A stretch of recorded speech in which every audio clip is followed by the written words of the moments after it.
Hello students, welcome to the polytechnic classes. Exam के पहले exam जो कि काफ़ी अहम भूमिका निभा रहा है आप लोगों को एग्जाम में। और जैसा कि 4 पेपर आप लोग को हो चुका है और आज हम लोग 5वें पेपर की तैयारी में लगे हैं। आई होप सारे स्टूडेंट्स का एग्जाम अच्छा गया होगा, सारे पेपर सही गए होंगे।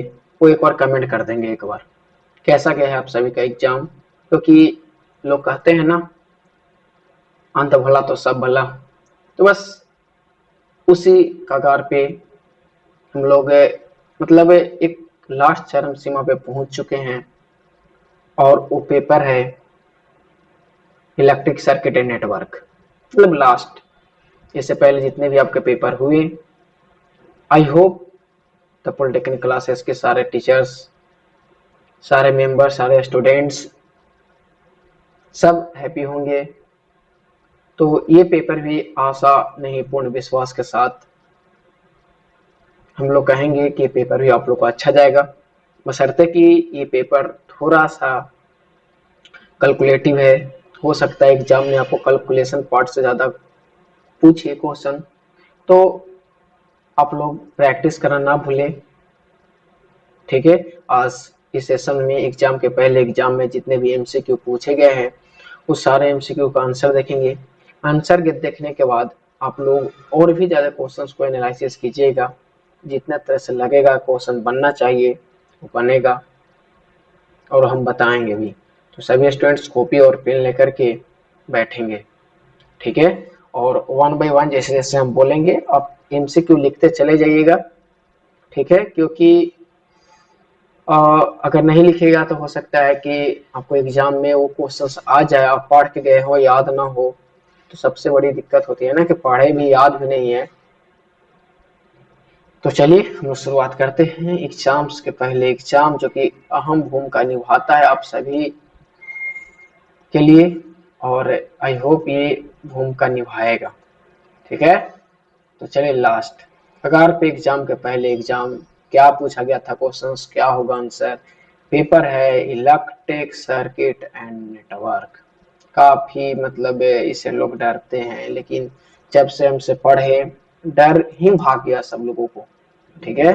तो आइए देखते हैं इसका वन बाय वन क्वेश्चन। तो पहला क्वेश्चन क्या था, ग्रुप ए में पूछा जाएगा 20 क्वेश्चन आपको, और वो 20 क्वेश्चंस का आपको देखना है, अच्छे से बनाना है। 20 आउट ऑफ 20 कर के आएंगे, आई होप पूरा विश्वास है, ठीक है। अच्छे से आज देखेंगे इसको, ठीक है। तो पहला क्वेश्चन आपके सामने है, constant voltage source is a. Constant voltage source यानी कांस्टेंट वोल्टेज सोर्स जो होता है क्या एक्टिव होता है या bilateral, passive bilateral, active unilateral, passive unilateral. तो सबसे पहले आपको पता होना चाहिए कि कितने एलिमेंट एक्टिव हैं और कितने एलिमेंट आपका पैसिव है। सभी लोग कॉपी और पेन लेकर के नोट कीजिएगा, ठीक है बाबू, क्योंकि हम ज्यादा यहाँ पे लिखेंगे नहीं। तो एक्टिव में सारे लोग लिखेंगे कि एक्टिव एलिमेंट कौन है, ठीक है, और पैसिव एलिमेंट कौन है, सब लोग लिखेंगे, ठीक है। तो पैसिव एलिमेंट में जनरली आपको बता दें कि 3 एलिमेंट आता है, कौन कौन, एक आर, एल और सी, यानी रेसिस्टर, कैपेसिटर और इंडक्टर। ये 3 जो होता है आपको पैसिव एलिमेंट होता है। बाकी इसके अलावा जितने भी होंगे एलिमेंट, पूरा डायोड यानी सेमीकंडक्टर डायोड में आ जाएंगे, ट्रांजिस्टर, फेट, मॉसफेट, सारा कुछ बताया हुआ है। और ये पूरा चीजें आपको देख लेंगे, ठीक है। ये सब क्या होगा आपका एक्टिव एलिमेंट, साथ ही साथ वोल्टेज सोर्स, करंट सोर्स से भी क्या होगा एक्टिव। तो ऑप्शन नंबर ए में एक्टिव है, ऑप्शन नंबर बी में एक्टिव है। तो 2 ऑप्शन अभी तक जिंदा है, मतलब क्या कह सकते हैं कि सही हो सकता है। बाकी पैसिव वाला क्या हो गया, गलत हो गया, यानी बी और डी क्या हो गया, गलत हो गया। इस तरह से किसी क्वेश्चन आपको ना आए तो ऐसे आप लोग कर सकते हैं, गलत ऑप्शन को हटा दीजिए। तो एक्टिव और बाइलेटरल, क्या वोल्टेज सोर्स जो हम लोग बनाते हैं बाबू, ये वोल्टेज सोर्स क्या बाइलेटरल होता है, नहीं। ये वोल्टेज सोर्स जो हम लोग बनाते हैं ये यूनिलेटरल होता है। ये वोल्टेज सोर्स क्या होता है, यूनिलेटरल होता है। इसका सही आंसर क्या हो जाएगा आपका, सी इज राइट आंसर, ठीक है। चलिए आइए क्वेश्चन नंबर 2 पे।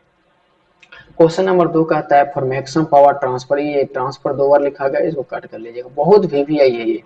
For maximum power transfer theorem, power maximum power transfer theorem of power, internal resistance, ये काफी internal resistance of source should be, यानी सोर्स का इंटरनल रेसिस्टेंस जो होता है वो क्या होता है, equal to load resistance, less than load resistance, greater than load resistance, none of this.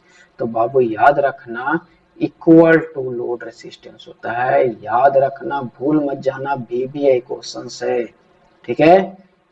Equal to load resistance होता है, यानी इसका बात करें तो आरएल जो होता है किसका इक्वल होता है, तो सोर्स रेसिस्टेंस के इक्वल होता है, यानी आर एस लिखते हैं, और इसका एक और नाम है आर टी एच भी नाम है। अगर ऑप्शन रहे कि आर थेवेनिन के इक्वल होता है तो एकदम होता है, ठीक है ना, आर टी एच के इक्वल होता है।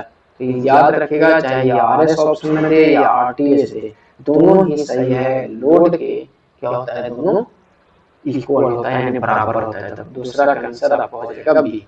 तीसरा में आते हैं superposition theorem is applicable to, तो सुपर पोजिशन करंट के लिए होता है वोल्टेज के लिए होता है करंट वोल्टेज पावर के लिए नहीं नहीं नहीं नहीं, यही एक है बाबू जो कि पावर के लिए यूज नहीं होता है, और बाकी सारा जितने भी थ्योरम है सब का सब यूज होते हैं। तो याद रखिए सुपर पोजिशन थ्योरम पावर के लिए एप्लीकेबल नहीं होता है, यानी मेजरमेंट ऑफ पावर या फिर पावर फाइंड करना हो उसके लिए एप्लीकेबल नहीं होगा। इसका सही आंसर आपका हो जाएगा D, both A and B, यानी करंट के लिए यूज होता है, वोल्टेज के लिए यूज होता है, ठीक है। आगे चलेंगे, question number 4, Kirchhoff voltage law is related to, Kirchhoff voltage law में बैटरी में होता है एकदम होता है सर, आईआर ड्रॉप होता है एकदम होता है, जंक्शन करंट नहीं सर, जंक्शन करंट नहीं। डी ऑप्शन को सारे लोग सुधार लेंगे, यहाँ पे कर लीजिएगा ए एंड बी, क्या A and B D option करके इसको सही कर लीजिएगा सारे लोग, ठीक है। किरचॉफ वोल्टेज लॉ जो होता है यानी केवीएल जो होता है वो बैटरी ईएमएफ से रिलेटेड है,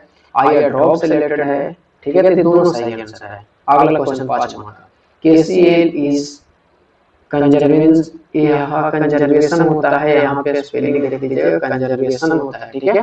कंजर्वेशन ऑफ केसीएल इज, अच्छा इससे कोई मतलब नहीं है, लॉ ऑफ कंजर्वेशन, ये याद रखिएगा, ध्यान नहीं दिए, लॉ ऑफ कंजर्वेशन सब लोग याद रखेंगे। केसीएल होता है वो लॉ ऑफ कंजर्वेशन किसका होता है और केवीएल किसका होता है, आपको बता दें कि लॉ ऑफ कंजर्वेशन जो होता है केसीएल जो होता है वो होता है चार्ज का, याद रखिएगा किसका होता है, चार्ज का, और एनर्जी का कौन होता है बाबू, तो एनर्जी का होता है केवीएल। ये दो क्वेश्चन से क्वेश्चन जहां तक हमको लगता है कि पूछे जाने की संभावना है, ठीक है। KVL conservation of energy, KCL conservation of charge, 5 का भी हो जाएगा, लेकिन याद रखिएगा केवीएल चार्ज का लॉ ऑफ कंजर्वेशन होता है, ठीक है। क्वेश्चन नंबर 6 पे आते हैं, the method of circuit analysis based on, यानी नोड मेथड या नोड मेथड को हम लोग नोडल एनालिसिस या नोडल मेथड बोलते हैं। तो नोडल मेथड जो होता है उसको एनालिसिस करने के लिए क्या यूज करते हैं, नोडल एनालिसिस रिलेटेड केसीएल से, जिसमें केसीएल है वो जिंदा रहेगा, जिसमें केसीएल नहीं है वो चला जाएगा, ठीक है। तो यहाँ पे ध्यान से देखेंगे आप लोग, केवीएल ये गलत हो जाएगा, केवीएल एंड केसीएल से ये केवीएल गलत हो जाएगा, केसीएल है लेकिन फिर केवीएल तो होगा नहीं, तो नोडल एनालिसिस में केसीएल होता है। यहाँ पे देखिएगा सी ऑप्शन में ध्यान से, सी ऑप्शन में क्या था मिसप्रिंट, केसीएल और यहाँ पे केवीएल होना था, केसीएल लिखा गया है, ठीक है। तो आपको बता दें इसका सही आंसर जो होना वो डी होगा, यानी KCL plus Ohm's law, KCL plus Ohm's law, यहाँ पे केवीएल होता, ठीक है ना, केवीएल होता, तो ये ऑप्शन क्या हो जाता, गलत हो जाता, ठीक है। तो केसीएल प्लस ओम्स लॉ, इन दोनों को अगर कंबाइन हम लोग यूज करते हैं बाबू, कंबाइन यूज करते हैं तो हम लोग कहते हैं ये नोडल एनालिसिस है। कौन है, नोडल एनालिसिस है, नोडल एनालिसिस है, ठीक है। इसी के केस में अगर पूछ दे कि सुपर नोड एनालिसिस, तो प्लस में आप केवीएल को ऐड कर लीजिएगा, प्लस में आप किसको ऐड कर लीजिएगा, केवीएल को ऐड कर लीजिएगा, कब, जब सुपर नोड पूछेगा तब। कौन, तो सुपर नोड पूछेगा तब की हम बात कर रहे हैं, ठीक है ना, सुपर नोड पूछेगा तब की बात कर रहे हैं, ठीक है। सुपर नोड पूछेगा तो KCL, Ohm's law, KVL, copy में सब लोग लिख लो, अभी लिख लो, अगर सुपर नोड पूछा कि सुपर नोड मेथड के लिए सबसे पहले केसीएल और ओम्स लॉ और केवीएल, ठीक है, तीनों जरूरत है, ठीक है। ये हो गया नोडल एनालिसिस। अगर आपसे पूछेगा मेश, क्या पूछा, मेश एनालिसिस एमए, तो शॉर्ट में लिख रहे हैं सारे लोग, अच्छे से आप लोग क्या करेंगे, मेंशन करेंगे, ठीक है ना। मेश एनालिसिस, मेश एनालिसिस में क्या, तो मेश एनालिसिस में आपका केवीएल इंपॉर्टेंट है, ठीक है ना। कौन कौन, केवीएल और Ohm's law, KVL plus Ohm's law, KVL plus Ohm's law, ठीक है। ये दो इंपॉर्टेंट है। अगर सुपर मेश पूछा तो केवीएल, ओम्स लॉ और केसीएल, ठीक है, याद रखिएगा तीनों हो जाता है। तो इसका सही आंसर 6 का क्या हो जाएगा, आपको D is right answer, D आपका सही हो जाएगा। चलिए 7 number question, 7 number question logically question था, कहता है करेंट इन 15 ओम रेसिस्टर। मान लिया जाए कि कोई कोई रेसिस्टर ऐसा है, वो 15 ओम का रेसिस्टर है, ठीक है ना। ये कितना कहता है, तो ये 15 ओम का क्या रेसिस्टर है, इसमें 10 एम्पियर का क्या हो रहा है, करंट फ्लो हो रहा है, 10 एम्पियर का करंट में, सोचिएगा सिर्फ 10 एम्पियर का करंट फ्लो हो रहा है। In this branch replaced by resistor 13 ओम, ये 15 ओम से अगर हम 13 ओम का क्या कर देंगे, रेसिस्टर लगा देंगे, तो पूछता है तो ब्रांच करंट विल बी, तब बताओ कि ये 10 एम्पियर है और 10 एम्पियर है, तो हम लोग ये देखिए, ये एक सर्किट है, इस तरीके से आप लोग ध्यान दीजिएगा, ये एक आपका सर्किट है। तो यहाँ पे अगर सर्किट हम लोग बाई इसको देखना चाहें कि 10 ओम है, अगर यहाँ पे वोल्टेज सोर्स लगा रहता तो ये 10 ओम ही हो जाता, फिर रेसिस्टेंस का कितना बड़ा वैल्यू लगा दें, सॉरी करेंट सोर्स, अगर यहाँ पे करेंट सोर्स होता लगा हुआ, ठीक है ना, अगर फिक्स रहता, ध्यान देगा ऑप्शन में का कि कुछ लोग कहेंगे कि सर गलत आंसर बता दिए, सही आंसर बता दिए, ठीक है ना। तो ध्यान देना कि कंडीशन पे है क्वेश्चंस के, अगर यहाँ पे करेंट सोर्स लगा रहता तो रेसिस्टेंस का कोई मतलब नहीं होता है। अगर ये 2 एम्पियर, तो यहाँ पे कितनों ओम का रेसिस्टेंस लगा दो, ये 2 एम्पियर ही होगा। लेकिन यहाँ पे क्वेश्चन उस तरह से नहीं पूछा गया था, ये क्वेश्चन पूछा गया ये है कि एक लीनियर ब्रांच है, लीनियर ब्रांच में अगर 15 ओम का रेसिस्टेंस लगाए हैं और 10 एम्पियर करंट फ्लो हो रहा है, तो हम लोग इसको यहाँ से अगर हम लोग जानते हैं कि V बराबर क्या होता है, आई आर, क्या होता है, V बराबर I according to Ohm's law. तो according to Ohm's law V बराबर आई आर होता है। तो यहाँ से हम लोग अगर कोई कहेगा बाबू कि करंट का वैल्यू निकालो, क्या करंट का वैल्यू क्या होगा, तो करंट का वैल्यू हम सब जानते हैं कि I बराबर क्या होगा, I बराबर हो जाएगा V बटा R। और जब V बटा R हो जाएगा तो हमको ये बताओ कि रेसिस्टेंस का वैल्यू 15 ओम से कितना ओम के 13 ओम, मतलब ये कम गया, तो ये जितना कम है बाबू उतना ये करंट क्या होगा, बढ़ेगा, बढ़ेगा, क्योंकि I और R इनवर्सली प्रोपोर्शनल है। जब रेसिस्टेंस का वैल्यू यहाँ 15 ओम से 13 ओम हो गया, तो करंट जो यहाँ पे लगा है 10 एम्पियर से क्या हो जाएगा आपका, क्या हो जाएगा, ज्यादा हो जाएगा। तो वही इसका आंसर हो जाएगा आपका डी आंसर सही हो जाएगा कि मोर देन 10 एम्पियर, क्या हो जाएगा, मोर देन 10 एम्पियर, 10 एम्पियर ज्यादा हो सकता है। कल के डेट में कहेगा कि यहाँ पे 50 हो जाता तब क्या होता, और पूछे तो स्वाभाविक सा बात है करंट बहुत कम जाता, क्योंकि रेसिस्टेंस बढ़ेगा तो करंट कमेगा और करंट बढ़ेगा तो रेसिस्टेंस कम नहीं कमेगा ही। तो सही आंसर आपका डी हो जाएगा। आगे क्वेश्चन नंबर 7 पे चलते हैं। Norton current sometime called, Norton current क्या होता है, शॉर्ट सर्किट करंट होता है। तो जहां पे शॉर्ट सर्किट नजर आ रहा है मार दो टिक, यही ऑप्शन में तो सही है, शॉर्ट लोडेड करंट। तो नॉर्टन करंट को शॉर्ट लोडेड करंट बोलते हैं, जबकि थेवेनिन वोल्टेज को ओपन लोड वोल्टेज या ओपन सर्किट वोल्टेज बोला जाता है। तो ये थेवेनिन के लिए हो जाता है, ये नॉर्टन के लिए हो जाता है, ठीक है। ओपन लोड वोल्टेज, करंट नहीं वोल्टेज की बात कर रहे हैं, कि अगर थेवेनिन बोलता तो थेवेनिन के लिए क्या होता है, ओपन सर्किट वोल्टेज, जिसको हम लोग VTH के नाम से क्या करते हैं, जानते हैं, तो याद रखिएगा, ठीक है।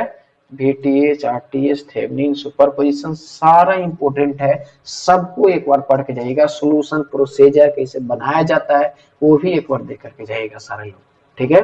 अब आते हैं क्वेश्चन नंबर हम लोग 9 पे। क्वेश्चन नंबर 9 में क्या कहता है कि नंबर ऑफ अ लिंक, यानी लिंक नंबर पूछा है कि number of a link for a graph having a node and b branch related to.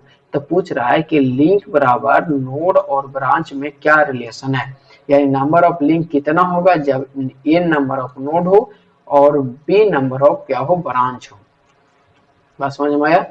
तो एल बराबर क्या होता था, फॉर्मूला आपको बताया गया है, b minus n plus one, ये रट जाएगा इससे न्यूमेरिकल या फिर इसी तरह का क्वेश्चन पूछा जा सकता है।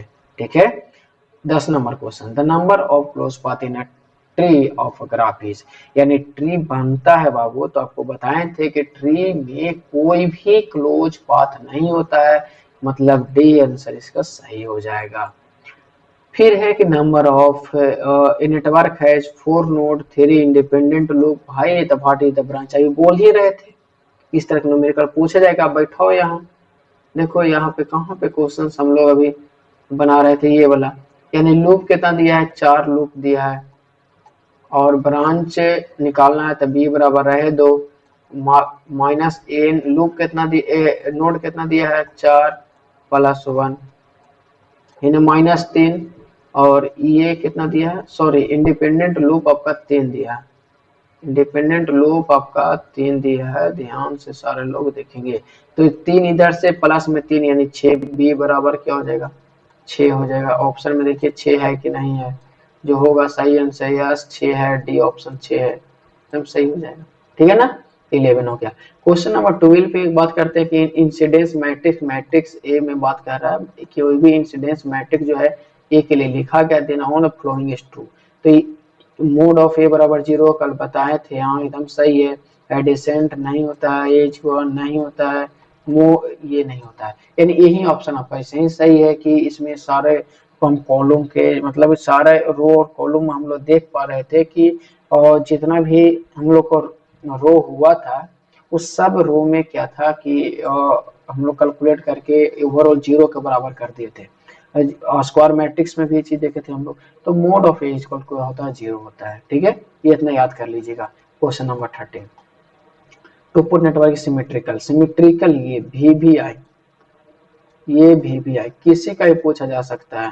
ठीक है, तो ये सिमेट्रिकल नेटवर्क आपको याद रखना है क्या होता है। ठीक है, तो यहाँ पे सही कौन है, ये गलत है, ये गलत है, ये गलत है, सही कौन है, एक ही है, Z11 बराबर Z2। ये जेड पैरामीटर का क्या होता है, जेड पैरामीटर का ये होता है सिमेट्रिकल नेटवर्क। और इसी तरीके से अगर हम लोग बात करें वाई पैरामीटर का क्या होता है, तो Y11 बराबर क्या होता है, Y12 होता है, याद है ना, Y122 होता है। इसी तरीके से अगर कोई पूछे बाबू कि एच पैरामीटर का क्या होता है, तो mod of h, h parameter का क्या होता है, तो mod of h equal to क्या होता है, 1 होता है। इसी तरीके से आपको पूछ ले कि एबीसीडी पैरामीटर का क्या होता है, तो एबीसीडी पैरामीटर क्या होता है, ए बराबर क्या होता है, डी होता है। ठीक है, तो ये तीनों सब याद रखिएगा, किसी भी पूछा जा सकता है। ठीक है, ABCD parameter use of analysis of transmission line, इसका डी आंसर एकदम सही है। अगर कोई पूछे कि शॉर्ट सर्किट ओपन सर्किट, याद रखिएगा वाई पैरामीटर और जेड पैरामीटर। ठीक है, तो ऊपर नेटवर्क सेट टू रेसिप्रोकल अभी पूछ ही रहे थे, तो रेसिप्रोकल कौन है, तो ये H12 बराबर H21 एच पैरामीटर का रेसिप्रोकल होता है, और Y12 नहीं होता है, Y12 और Y21 ये होता है Y पैरामीटर का, इसलिए both and C and D option आपका सही हो जाएगा। अब बच किसका गया, तो Z पैरामीटर का होता है Z11 into Z12 into Z21 होता है। एक बच गया H पैरामीटर का, तो H पैरामीटर का होता है H21, H21 बराबर होता है, सॉरी H12 बराबर 1 मिनट देखिएगा यहाँ पे, H12 बराबर माइनस ऑफ H21 होता है। लिखने में थोड़ा सा दिक्कत है बाबू, इसलिए आप लोग कॉपी में मेंशन कर लीजिएगा। ठीक है, आगे क्वेश्चन बता रहे हैं। अगर कोई अच्छा ये एबीसीडी का बात किया, एबीसीडी का होता है एडी माइनस बीसी बराबर 1, लिख लीजिएगा एडी माइनस बीसी बराबर 1। ठीक है, ये सही है। अब क्वेश्चन नंबर नेक्स्ट यानी 16 नंबर क्वेश्चन में क्या है, हाइब्रिड पैरामीटर कौन सही है। H11 को इनपुट इम्पीडेंस बोला जाता है, एकदम बोला जाता है। H12 को कॉल्ड फॉरवर्ड वोल्टेज गेन, को वोल्टेज गेन बोला जाता है, लेकिन रिवर्स वोल्टेज गेन बोला जाता है, ध्यान दीजिएगा, फॉरवर्ड नहीं रिवर्स वोल्टेज गेन बोला जाता है, इसलिए ये ऑप्शन आपका गलत हो गया। H21 is called forward current gain, क्या H21 को फॉरवर्ड करेंट गेन बोला जाता है, तो यस H21 को फॉरवर्ड बोला जाता है। S22 is called inverse voltage, no no no, S22 को एडमिटेंस बोला जाता है। क्या बोला जाता है? एडमिटेंस बोला जाता है। ठीक है, तो कौन सही है? क्वेश्चन नंबर इस क्वेश्चन के लिए 1 और 3, यानी 1 3 कौन ऑप्शन में है? डी में सही है, यानी डी इसका राइट आंसर होगा। देखिए, for to port network reciprocal network the 3 transmission parameter यानी ए गिवन है, बी गिवन है, सी गिवन है, डी निकालना है। तो रेसिप्रोकल क्या होता है? एडी माइनस बी सी बराबर 1। तो एडी माइनस बी सी बराबर 1 आप लोग कीजिएगा तो वहां से डी का वैल्यू आ जाएगा क्या? AD minus B C equal to क्या होता है? 1 होता है। ठीक है, तो ए का वैल्यू आपको पता है, बी का वैल्यू पता है, सी का वैल्यू पता है, तो क्या डी का वैल्यू नहीं निकल जाएगा? ए बराबर कितना है? 4 है, ये 7 है और ये 5 है। तो 7 बचे यहाँ पे क्या हो जाएगा? 35। 7 बचे 35, 35 ये माइनस में हो जाएगा प्लस में 36, 36/4 यानी 9। 9 ऑप्शन कहाँ पे? ए में से, बी में सही है, बी आपका राइट आंसर होगा। उसके बाद क्वेश्चन नंबर 18। 18 में क्या कहता है? टू पोर्ट नेटवर्क का कनेक्टेड इन पैरेलल। जब दो टू पोर्ट नेटवर्क को हम पैरेलल में कनेक्ट करते हैं तो यहीं से पता चलता है कि हम लोग को वाई पैरामीटर होता है, सीरीज में कनेक्ट करते हैं तो जेड पैरामीटर, कैस्केड में कनेक्ट करते हैं तो आपका एच पैरामीटर। ठीक है, ये सब ध्यान दे लीजिएगा, 1 by 1 आपको ध्यान देना पड़ेगा, तभी जाकर के आप सक्सेस कर पाइएगा।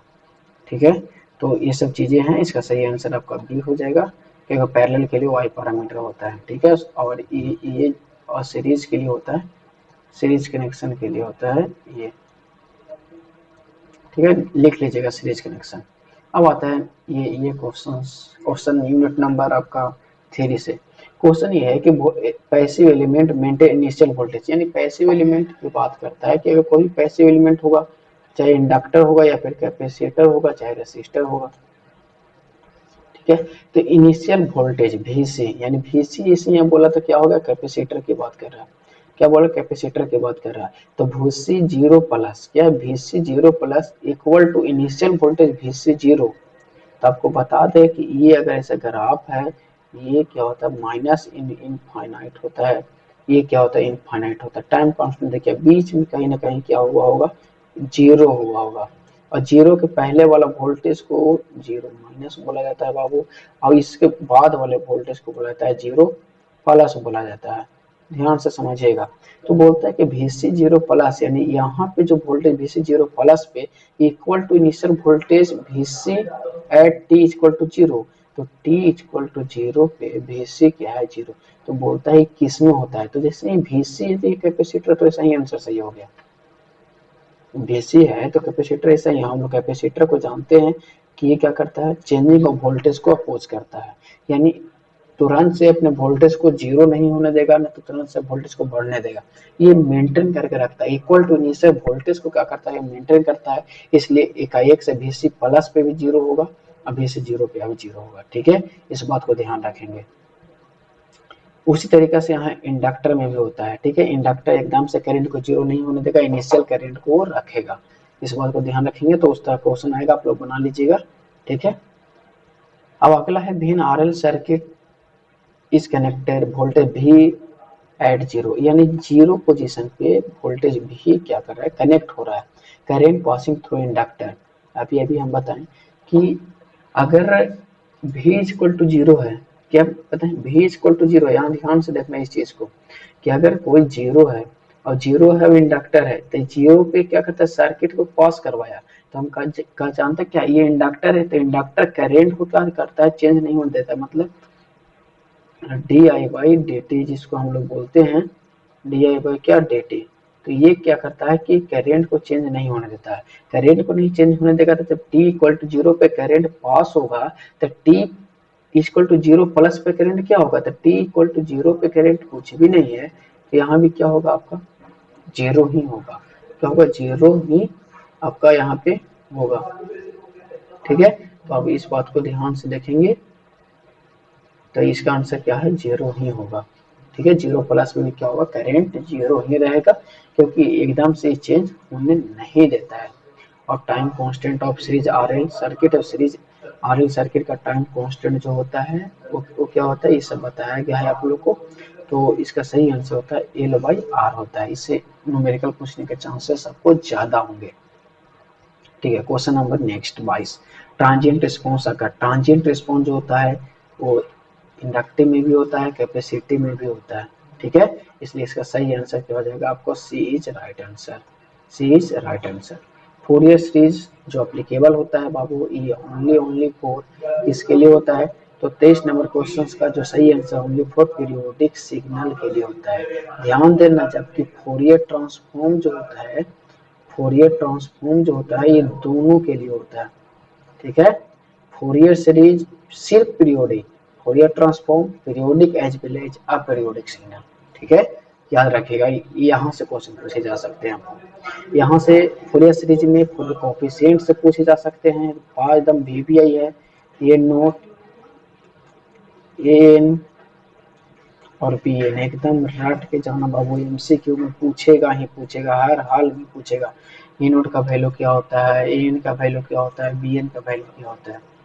ठीक है, ई नोट क्या होता है, तो ए नोट बता दे आपको, डीसी टर्म होता है। ए नोट क्या होता है, ये डीसी का टर्म है बाबू। ये ए एन किसका टर्म है, तो कोसाइन का टर्म है। ठीक है, और बी एन किसका टर्म है, तो ये साइन का टर्म है। एकदम याद रखना, ये सब एकदम बेसिक फंडामेंटल है। अगर ये छूट गया समझो कि एमसीक्यू सारा छूट जाएगा, क्यों नहीं बन के आएगा। तो ये चीज को आप लोग ध्यान देना, ये चीज जो है काफी इंपॉर्टेंट है। ए नोट डीसी टर्म होता है, ए एन जो होता है कॉस टर्म होता है, बी एन साइन टर्म होता है। ठीक है, ये फोरियर सीरीज और इसका फॉर्मूला, ये note A N B N का बार बार मैं बोल रहा हूँ, इसको ध्यान देना। ठीक है, आगे बढ़ते हैं question number 24। Question number 24, even symmetry is called. Even symmetry को हम लोग जनरली मिरर सिमेट्री बोलते हैं। कोई भी सिग्नल लो उसको मिरर के जैसा अगर देखने में लगे कि नहीं, जैसे हम लोग देखते हैं तो जस्ट हम लोग को किस तरह से फेस नजर आता है मिरर के में, ठीक उस तरह से इवन सिमेट्री का जितने भी सिग्नल, चाहे वो पीरियोडिक ये वो सिग्नल ले लो, चाहे फिर sine signal, cosine signal, ramp signal ले लो, हर एक सिग्नल जो होगा आपको मिरर सिमेट्री में अगर देखेंगे तो उसी के जैसा दिखाई देगा, यानी इवन सिमेट्री को हम लोग मिरर सिमेट्री बोलते हैं। Question number 25। क्वेश्चन नंबर 25 में अभी अभी हम बात कर रहे थे ट्राइगोमेट्रिक फोरियर सीरीज में जो इवन फंक्शन होता है, दो फंक्शन, एक इवन फंक्शन होता है, एक ऑड फंक्शन होता है बाबू। इवन फंक्शन होता है, एक ऑड फंक्शन होता है। तो इवन फंक्शन में क्या होता है, तो बता दें कि इवन फंक्शन में जो होता है वो कांस्टेंट टर्म और कोसाइन टर्म। अभी कांस्टेंट यानी डीसी, डीसी कांस्टेंट का मतलब क्या होगा, ए नोट होगा, और कोसाइन का मतलब क्या हुआ, ए एन। मतलब ये साफ जाहिर है कि जब कोई भी फंक्शन, अगर ट्रिग्नोमेट्रिक फोरियर की बात कर रहा है, अगर कोई फंक्शन में ए नोट और एन है तो वो कौन सा फंक्शन होगा, इवन फंक्शन होगा। ठीक है, और ऑड फंक्शन कौन होगा, तो ऑड फंक्शन जो होगा आपको बी एन जो होगा आपको ऑड फंक्शन हो जाएगा। तो इस बात को ध्यान देना। ठीक है, इसका सही आंसर आपका हो जाएगा कोसाइन टर्म, और साइन टर्म जो होता है इवन फंक्शन का पार्ट है, और ऑड फंक्शन का जो पार्ट है वो बी एन है, या फिर इसी को हम लोग साइन टर्म में बोलते हैं। बी एन को ही हम लोग क्या बोलते हैं, साइन टर्म बोलते हैं, जो कि यहाँ पे लिखा हुआ है ओनली साइन टर्म। यहाँ पे क्या होगा, यहाँ पे आपको बी एन होगा। ठीक है, यहाँ पे बी एन होगा। ठीक है, तो इवन फंक्शन में कांस्टेंट और कोसाइन, और ऑड फंक्शन में कौन होगा, तो आपका बी एन हो जाएगा। उस तरीके से लैप्लास ट्रांसफॉर्म एनालिसिस, तो लैप्लास ट्रांसफॉर्म जो हम लोग बात करते हैं कि लैप्लास ट्रांसफॉर्म कोई भी टाइम डोमेन फ्रीक्वेंसी डोमेन में चेंज होता है इससे। तो यहाँ पे ये चीज देखना है कि टाइम डोमेन रिस्पॉन्स करता है कि फ्रीक्वेंसी डोमेन रिस्पॉन्स के दोनों। तो ये बहुत मतलब शानदार क्वेश्चन है जो यहाँ पे फिर लैप्लास ट्रांसफॉर्म की हम लोग बात करते हैं, टाइम डोमेन रिस्पॉन्स की बात करता है। कौन सा, टाइम डोमेन रिस्पॉन्स की बात करता है लैप्लास ट्रांसफॉर्म, याद रखिएगा। ठीक है, आगे क्वेश्चन नंबर आपका 27 नंबर क्वेश्चन है कि अगर over dam circuit, over dam response of RLC series, सारा कुछ आपको डिटेल में ऐप पे बताया गया है। एक बार दो बार देखिए इसको, तब जाकर के बहुत अच्छा से क्लियर होगा, क्योंकि यहाँ पे न्यूमेरिकल पार्ट हम उतना कर नहीं सकते, लिखने में काफी ज्यादा प्रॉब्लम है यहाँ पे, और बहुत सी चीजें अवेलेबल नहीं है, लेकिन फिर भी आप लोग के लिए हम इतना कर रहे हैं, इनफ है। आप ट्राई कीजिए बनाने का, हर एक चीज आपको बता दिया जा रहा है। तो आरएलसी सीरीज सर्किट में ओवर डैम्प का रिस्पॉन्स जो होता है कंडीशन कब सेटिस्फाइड करता है, क्वेश्चन नंबर ये है। क्वेश्चन यही है कि ओवर डैम सर्किट रिस्पॉन्स जब देखते हैं सीरीज आरएलसी सर्किट का, तो वहाँ पे क्रिटिकल डैम, अब डैम वहाँ पे सब पढ़ना है। तो ओवर डैम कब होता है, किस कंडीशन में होता है, तो ये सब वैल्यू लगभग देखने में क्या लग रहा है, बराबर ही लग रहा है। लगभग वैल्यू क्या है, बराबर R square 4 equal to greater than less than, यानी ये वैल्यू होता है सबके लिए, सिचुएशन है, लेकिन कब होता है, तो जब इसका वैल्यू बता दे आपको बाबू कि ये वैल्यू को ध्यान से देखना है, क्या करना, वैल्यू को ध्यान से देखना है, और ये जो वैल्यू होता है आर स्क्वायर बटा 4l² ग्रेटर देन 1/LC, ये कंडीशन जब आता है तब होता है over dam response of RLC series circuit, यानी बी आंसर इसका आपका सही हो जाएगा। ठीक है, आगे क्वेश्चन नंबर आगे है, क्वेश्चन नंबर क्या है 28, द फ्रीक्वेंसी पे स्पेक्ट्रम ऑफ पीरियोडिक सिग्नल और frequency spectrum of periodic signal. देखिए दोनों क्वेश्चंस एक ही जगह दिया हुआ है और दोनों क्वेश्चन में थोड़ा थोड़ा क्या है, डिफरेंस है। ठीक है, पहला क्वेश्चन जो होता है कि कोई भी पीरियोडिक सिग्नल का अगर फ्रीक्वेंसी स्पेक्ट्रम बनेगा तो डिस्क्रीट नेचर्स का बनेगा, और कोई भी फ्रीक्वेंसी इफेक्ट में अगर आप पीरियोडिक सिग्नल का बनाइएगा तो वो कंटिन्यूअस नेचर का बनेगा। ठीक है, तो बस ये दोनों याद रखिएगा, रट जाइए, दोनों इंपॉर्टेंट है। ठीक है, उसके बाद लास्ट वन क्वेश्चन है, Fourier cosine Fourier series is called, cosine Fourier series, यानी फोरियर सीरीज का कोसाइन वैल्यू की बात किया जा रहा है कौन होता है, तो बता दो बाबू, वो पोलर भी होता है और हार्मोनिक भी होता है। ठीक है, इसलिए इसका सही आंसर आपका सी इज राइट आंसर, क्या हो जाएगा, सी आपका सही आंसर होगा। तो टोटल 30 क्वेश्चंस नहीं है ये, इससे बहुत सारे क्वेश्चंस को हमने बताया है। ठीक है, आई होप अगर मौका मिला तो और भी आपको बताया जा सकता है एमसीक्यू। ठीक है, तो बस इतना जोर कर लेंगे। ठीक है, सब्जेक्टिव जो पार्ट है वो हम थोड़ा थोड़ा क्लियर कर देते हैं।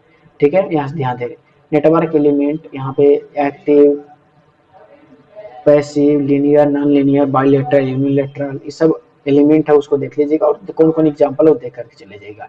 किरचॉफ्स लॉ क्या होता है ये देख लीजिएगा कि, और थ्योरी पोर्शन सब क्वेश्चन आ सकता है। मेश और नोडल एनालिसिस एग्जांपल के साथ आप लोग बना लें, नोडल एनालिसिस क्या है उसका एक छोटा एग्जांपल दे दीजिएगा। ठीक है, ये most VVI question, right symmetric condition of Z parameter, most important, write the solution process of maximum power important, what do you mean by tree important, its properties, ये तीनों काफी ज्यादा इंपोर्टेंट, ये तीनों इंपोर्टेंट है।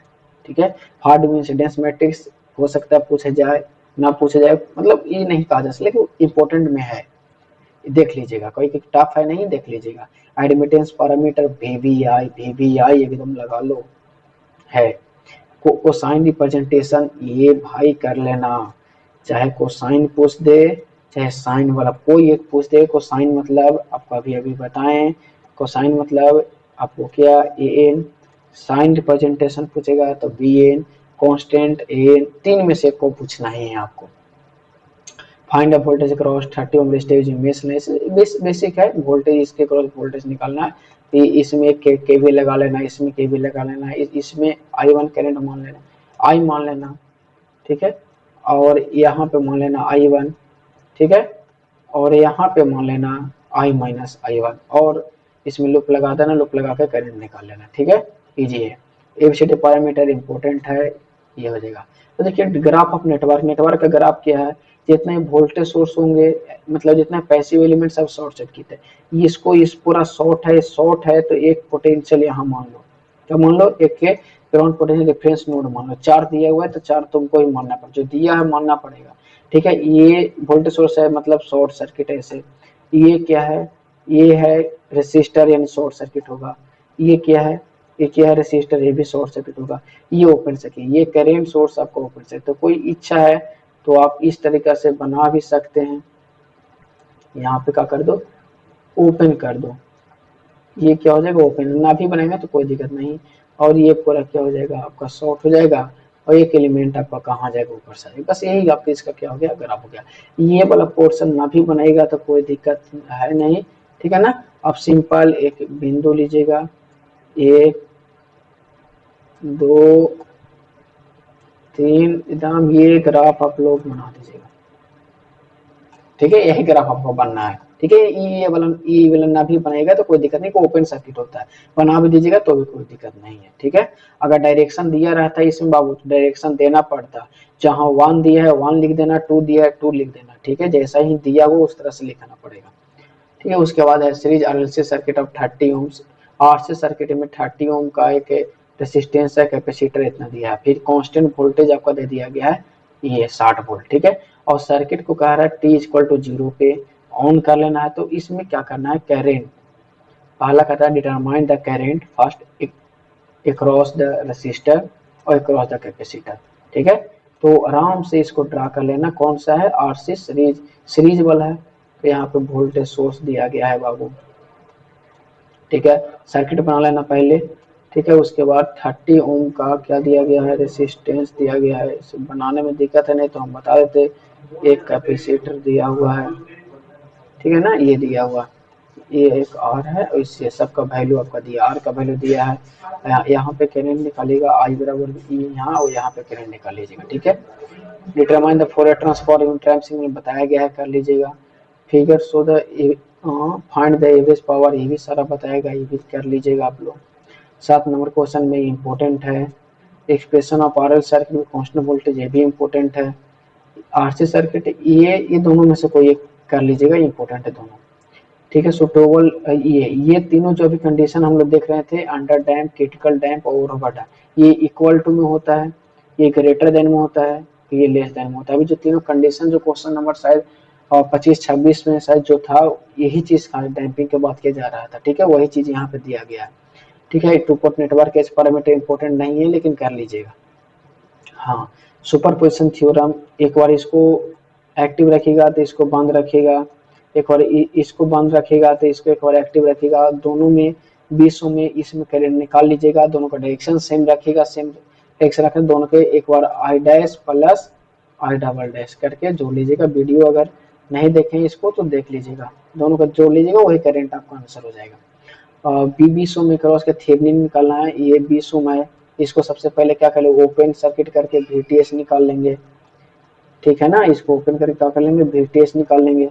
ठीक है, उसके बाद इसको ओपन करके वीटीएस निकालेंगे, वीटीएस निकालने के बाद क्या करेंगे, वीटीएस निकाल लेंगे, इसके बाद इसको ओपन करेंगे, इसको ओपन करेंगे, इसको शॉर्ट करेंगे और आरटीएस निकाल लेंगे। आरटीएस निकालेंगे तो ये दोनों क्या हो जाएगा, पैरेलल में, पैरेलल का साथ इस सीरीज में हो जाएगा। आरटीएस निकालेगा, आरटीएस वीटीएस निकाल करके लोड लगा करके आप करंट निकाल लीजिएगा, इजी है। मैक्सिमम पावर निकालना है तो मैक्सिमम पावर के लिए निकालना है आरएल के लिए। तो सबसे पहले कहा था maximum power transfer to load rival the RL, maximum power यानी पी मैक्स निकालना है। क्या निकालना, maximum power find P max का वैल्यू। तो पी मैक्स बराबर क्या होता है, तो आपको पता है कि वी स्क्वायर टी एच बट्टा वी स्क्वायर टी एच बट्टा 4 आर एल, क्या होगा 4 आर एल। ठीक है, तो सबसे पहले आर टी एच इसको निकाल लीजिएगा। आर टी एच निकालने के लिए क्या करेंगे, इसको ओपन करेंगे, ठीक है, इसको शॉर्ट करेंगे, आर टी एच निकल जाएगा। ठीक है, आर टी एच निकल जाएगा, उसके वी टी एच करने के लिए इसको हटाएंगे, इसको हटाएंगे, इसका वी टी एच निकालेगा, we T H by R T H value रखेंगे, क्योंकि आर एल बराबर क्या हो जाएगा, आर टी एच हो जाएगा, तो ये वैल्यू रख करके आप निकाल सकते हैं। जेड पैरामीटर निकालना है, आराम से केवीएल अप्लाई कीजिएगा, तुरंत से निकल जाएगा। ठीक है, और इसको क्या करना, सर्किट इंसिडेंस मैट्रिक्स लिखना था, तो इसको बनाएंगे, ये रेफरेंस नोड हो जाएगा, रेफरेंस नोड के साथ इसको अलग बनाते हैं। ठीक है, ये रेफरेंस नोड हो जाएगा, रेफरेंस नोड से एक वोल्टेज सोर्स गया है, देखो वोल्टेज सोर्स इस पॉइंट पे, तो मान लेते हैं वोल्टेज सोर्स गया है। ठीक है, वोल्टेज सोर्स से कौन आया है, इंडक्टर, इंडक्टर मतलब शॉर्ट सर्किट, ये भी इंडक्टर मतलब शॉर्ट सर्किट। तो सबसे पहले इंडक्टर है जो शॉर्ट सर्किट करने दीजिए, इंडक्टर ये भी शॉर्ट सर्किट है। ठीक है, यहाँ के बाद देखिएगा ये पूरा पैसिव, ये भी पैसिव, पूरा शॉर्ट हो जाएगा, पूरा क्या हो जाएगा, शॉर्ट हो जाएगा, ये भी इंडक्टर शॉर्ट हो जाएगा, तो ये भी इंडक्टर क्या हो जाएगा, शॉर्ट हो जाएगा। अब यहाँ से शॉर्ट देखिए, ऊपर कैपेसिटर है, कहाँ से, इस पोजीशन से, तो यहाँ से इस पोजीशन से हम लोग क्या करेंगे, इसको चलेंगे। इंसिडेंस मैट्रिक्स यहाँ पे लिखना है, तो इंसिडेंस मैट्रिक्स देखिए कुछ दिया नहीं गया है, तो अपने से कुछ नहीं है, तो मान लीजिएगा इनकमिंग आउटगोइंग, इंसिडेंस मैट्रिक्स जब भी बोलेगा तो इनकमिंग करंट आउटगोइंग करंट दे देगा। नोड अपने से मान लीजिएगा ए बी सी डी, जो नोड पे इनकमिंग होगा उसको -1, आउटगोइंग होगा +1 लिख करके मैट्रिक्स बना देगा, जितना नोड होगा जितना ब्रांच होगा। ठीक है, ideal voltage source, current source, ये इंपॉर्टेंट है, इसका कन्वर्जन सोर्स ट्रांसफॉर्मेशन इंपॉर्टेंट है, आएगा। ठीक है। उसके बाद question find the टूम using nodal analysis, nodal analysis use करके टूम देखिएगा यहाँ ध्यान से, यहाँ नोड लगाइएगा, यहाँ नोड लगाइए, दोनों नोड के बीच में एक वोल्टेज सोर्स आया, मतलब ये सुपर नोड का कॉन्सेप्ट है। तो सुपर नोड मतलब ध्यान दीजिएगा पोलैरिटीज को, ठीक है, यहाँ पे, ठीक है। तो ये जब आएगा तो पहला इक्वेशन जो होगा इसको लिख लीजिएगा और इसको छोड़ दीजिएगा, इसको छोड़ करके सुपर नोड है, वीडियो देख लीजिएगा बाबू, अपलोड है। ठीक है, इसको ध्यान से बनाइएगा, इस तरह क्वेश्चन हो सकता है, पूछा जा सकता है। ठीक है। उसके बाद define the time of flowing to subgraph, oriented graph को ट्री लिंक सब बताया हुआ, आप लोग कर लीजिएगा। Maximum power transfer theorem, find the value maximum power, बहुत बहुत इंपॉर्टेंट है, बहुत इंपॉर्टेंट है, इसको कर लीजिएगा। रिप्रोसिटी थ्योरम एकदम इंपॉर्टेंट है। इंसिडेंस मैट्रिक्स, एसिड मैट्रिक्स को ये कर लीजिएगा, इंपॉर्टेंट है। ठीक है। तो ये पूरा क्वेश्चन सब्जेक्टिव ऑब्जेक्टिव का हो गया। आई होप इतना कर लेते हैं तब कोई भी क्वेश्चन नहीं छूट के आएगा। ठीक है। तो all the best for your exam. तो इस वीडियो के लिए इतना ही। Thank you everyone.